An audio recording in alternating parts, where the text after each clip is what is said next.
Coach Collins? Greg, the last time the team played here against Wesleyan, you said after the game you were really disappointed with the way they closed out threes. How far have they come from that game to tonight, holding them 13%, I believe it was? They were 2 for 15, I believe. Mm-hmm. Is that right? Yeah. So I mean, it's amazing what flipping tractor tires and sprints will get your attention and get after those 3-point shots, won't it? So now it's probably our game plan was to make sure they beat us at 2s and not with 3s. And so if they were going to beat us, they were going to have to get off at 3-point line. And so I was real proud at halftime. I think they had 2 threes at halftime as well. I don't think they got another 3, made 3 in the second half, I don't believe. So I was real proud of our effort, really our team focus of making sure that we were executing the game plan. Coach, also going along with that, 24 turnovers as opposed to your 8, you only had 2 in the first half. How impressed were you with the way the team took care of the ball, especially after having 25 against Mercer? Yeah, no, I was so mad at I know it was a great win at Mercer. I mean, any road win on a team as strong, as well coached as Mercer is, and then that's a great win. So I don't want to discount the win, but I was so mad about the turnovers. If we had that many turnovers tonight, I was going to make everybody, including the coaches, carry a ball every place they went.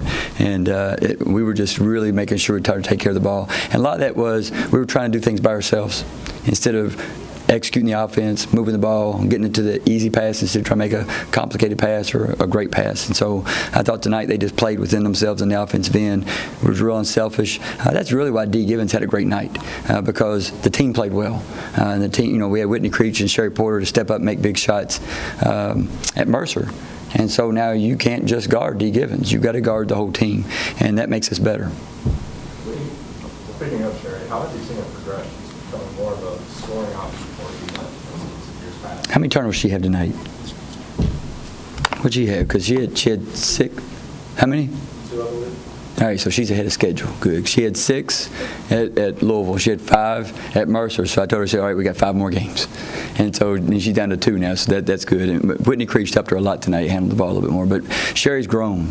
She's starting to see the floor, and she's not getting tunnel vision as much. And so she's really becoming a much more all-around player.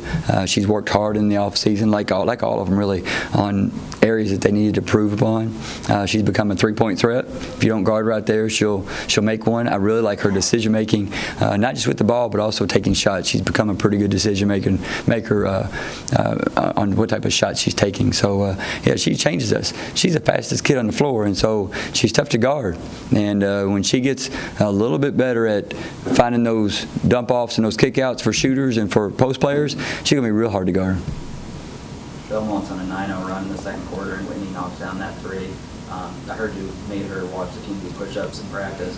Is that the type of situation where you're looking for her to step up and really do that? Because I know you said that for you to be great, she has to be great. Yeah, we need her to score. I mean, I keep saying, I've said it, I probably said it 5,000 times. She scored 5,000 points in high school. She averaged 51 points a game her senior year. She knows where the basketball goal is, and so we need her to go score for us to be a really good team. And so, interesting enough, as we were coming out of the locker room before the game, I hollered at Whit and said, hey, you want to watch everybody do push-ups? And she just smiled. She said, I got you, coach. And so it's not that she can't make shots. She can. It's that she's been so focused on taking care of the ball and executing her offense. We really need her to see that floor and look for her opportunities to score. Because when she does that, you can't just key on D. Givens. Do you have any update on Alexis for how she's progressing? She shot today. She's running. She's getting better every day, and we're still encouraged that at any moment she'll get an opportunity to play a little live action. And when she does that, then it's just a matter of kind of getting back in that groove and getting back in shape. We're looking forward to her. I mean, she changes our team. She makes us a more mature team. She's a good decision maker, and you really know you got to guard her. You can't guard D. Givens and not guard the other side of the floor when Lex is in there. So we're still keeping our fingers crossed, knock on wood, everything goes well. And right now she's trying to get over a sinus infection. So when she gets back from that, well, maybe she'll get a little bit closer to playing. Coach D had 5 threes tonight. She's knocking down shots. What does that do for your team? I mean, it spreads the floor out and makes it harder for you to collapse in on Reneem. And so the reason she made those shots tonight is because Sherry Porter and Whitney Creech made their shots at Mercer. And so you can't watch film and prepare for us by not guarding those two players. And so when you got to guard them, and even Muriel Abdegalwad started the game with 2 made threes. I think she ended up making 3 down there. So when you got 3 players that have made 2 or more threes, then that opens the floor up. You can't just key on one player. And so when Dee's making threes, it changes the floor for us. But I was most proud in Dee, not in making those threes. Because as we left the locker room, I talked to her about she's a great shooter. She's a phenomenal shooter. But she's a really good basketball player. And so I told her, like, just be a basketball player.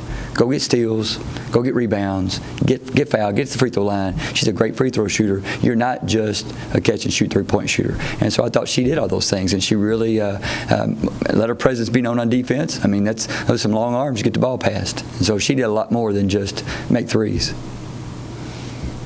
Coach, how do you plan to build on your team's performance tonight and next game or even the rest of the season? Well, obviously one game at a time. Central Michigan's coming in here and they just lost, not just lost, but they lost a game to Wisconsin Green Bay, 111 to 105. And so when we played them up there last year, it was 107 to 90. And so, we got a big challenge. They're as potent of an offensive team as Belmont, if not more. And so our job will be to make sure we guard, make sure we rebound, defensive rebound, in those possessions, and then execute on the other end. And so we're just taking it one day. We had on the board RV in parentheses. And we knew that meant for Belmont they were receiving votes for the top 25. And so that's where we want to be. That's where we should be. And so we're taking it one game at a time, and Central Michigan will be another challenge, maybe even a greater challenge than Belmont. And so we'll see kind of where we are. Anything else? Thanks, Coach. Thanks.